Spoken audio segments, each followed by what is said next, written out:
طبعا بعد ما نركب اللولب لازم نطمن عليه اول مره بعد اول دوره، بعدها بشهر، بعدها ب6 شهور نطمن على اللولب. المفروض ان يكون اللولب جوه تجويف الرحم، هنلاقي العلامه الخط الابيض جوه تجويف الرحم. في الحاله ديت احنا بصينا عليه لانها جت بنزيف، ما كانتش بتتابع ولكن جت بيه مره نزيف، فلقينا اللولب اتحرك في مكانه من مكانه ونزل. وكمان لقينا حمل جوه الرحم وبيجهض.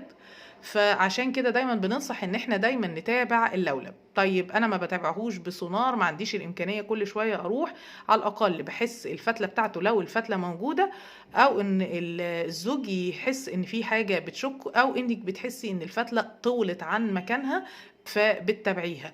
مفيش فتل او ما عنديش امكانيه ان انا اعمل الحكايه ديت، اتابع بالسونار. ما ينفعش اسيب اللولب ما بقاش عارفه عنه اي حاجه طول ما انا حاطاه.